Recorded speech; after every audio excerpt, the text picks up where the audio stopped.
Hej alle sammen. Endelig er jeg tilbage og kan lave en video igen. Den sidste uge har bare været kaos. Min computer har været gået ned, så det er grunden til, at jeg ikke har kunnet uploade nogle videoer de sidste par fredage. Men nu er jeg tilbage, og for det første vil jeg sige velkommen til jer, som har abonneret på min kanal her i den tid, hvor jeg ikke har uploadet videoer. Det er rigtig fedt, og jeg er glad for, at I vil se mere. Så det her, det er en meget forsinket, men velfortjent afslutning på Booktubeathon. For et par uger siden, så sluttede Booktubeathon jo, og så var det ligesom at komme tilbage til den rigtige verden. Jeg vil sige, at jeg har nok aldrig sat så mange dage af til at læse, som jeg har gjort i den uge, hvor der var Booktubeathon. Men så har jeg så også lært nogle ting. Men før at jeg fortæller jer, hvordan min første Booktubeathon var, og hvilke erfaringer jeg kan tage med til næste år, vil jeg lige vise jer, hvilke bøger jeg rent faktisk har læst. Der var nogle forskellige udfordringer, som man kunne deltage i, og til jer, der ikke ved, hvad Booktubeathon er, så det er en uge, hvor man læser mest muligt, og alle dem, der har lyst til at læse, de kan være med. Men jeg har linket til Ariel Bissett, som var vært for årets Booktubeathon, der forklarer, hvad Booktubeathon er, nede i informationsboksen.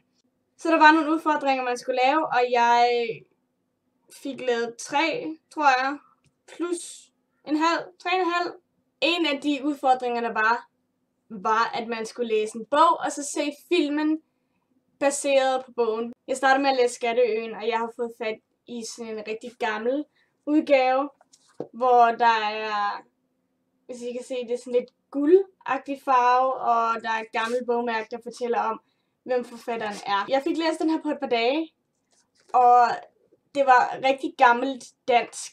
Rigtig gammelt dansk. Så det tog mig 50 sider for at komme ind i den, og ligesom finde ud af, hvad det var, de læste, for det var gammeldansk blandet med piratsprog, så det tog længere tid, end jeg havde regnet med. Men den fik jeg læst færdig, og så jeg Skatteplaneten, Disney-animationsfilmen bagefter, og jeg har glemt, hvor fantastisk den er. Den er af ældre dato, men jeg tror, det er en af mine yndlingsanimationsfilm nogensinde. En af de andre udfordringer var, at man skulle læse en bog med noget rødt på forsiden. Så jeg valgte den her, My Life as a White Trash Zombie, fordi at jeg rigtig gerne vil læse den, og hun har blod her, så det gælder. Der skulle være det lige meget, hvilken bog det er, men den skulle have rød på forsiden. Og jeg har længe gerne vil læse den her. Den har desværre faldet ned i glemslen af alle de bøger, jeg har fået købt, og så endelig fik jeg den læst. Og den læste jeg rigtig hurtigt. Den er skrevet på engelsk, men det er en lille pocket size bog, så den var lige til at læse. Og den er jeg rigtig tilfreds med. Og der kommer helt sikkert en boganmeldelse den her i fremtiden. Nu når jeg har fået min computer op at køre, så skal jeg jo indhente mig selv med boganmeldelser. Men den her er jeg super glad for, at jeg fik læst, og super tilfreds. Jeg gav den vist 4 stjerner, tror jeg. Utrolig god og humoristisk. Den næste bog, jeg skulle gå i gang med, det blev Nattens Cirkus, og det er en af dem, jeg har købt udelukkende, fordi jeg synes, forsiden var fantastisk. Jeg er helt vild med den måde, hvor det er meget mystisk, og med de her snirkler på forsiden, og de skinner også. Jeg synes bare, det er vildt fedt cover. Den købte jeg, fordi at den så vildt flot ud, og så synes jeg egentlig, den ser endnu flottere ud, uden omslaget, hvor der står Nattens Cirkus. Og jeg er helt vild med den her. Jeg fik læst halvdelen, jeg fik læst 141 sider i den her. Og lige pludselig så var Booktubeathon færdig. Ting jeg har lært, nu når jeg har været med i Booktubeathon, er, at du har en uge til at læse i, og hvis du gerne vil gennemføre alle de her udfordringer, der er, så skal du ikke lave andet end at læse. Du kan ikke tage til fest, eller tage hjem og besøge dine forældre, eller tage ud og spise, eller noget helt tredje. Fordi det ene, det tager det andet, og lige pludselig så laver du noget andet end faktisk at læse. Så det har jeg lært, at næste år, når der er Booktubeathon, så barrikaderer jeg mine døre, og så læser jeg altså bare.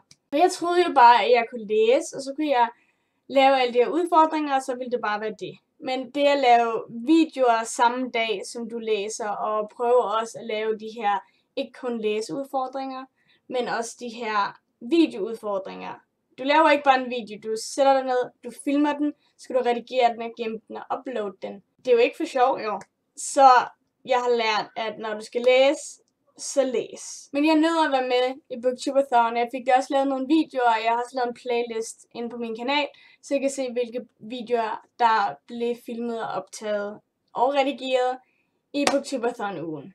Men jeg kan kun opfordre alle jer, der godt kan lide at læse. Deltag næste år. Deltag i readathons og læsemaratoner og Booktubeathon. Det er sjovt at læse en masse bøger, men også det at dele det med andre. Det er en virkelig, virkelig sjov, anderledes oplevelse. Og normalt er det at læse en bog jo en enkelt persons ting. Det er noget personligt, og jeg tror på, at selvom hele verden vil læse den samme bog, så vil vi alle sammen få noget forskelligt ud af den. Men det, du kan sætte dig ned og sige, jeg har læst denne bog, og hvad synes jeg om den, det er totalt fedt. Et fedt fænomen, der er blevet lavet, og jeg kan ikke vente til næste år.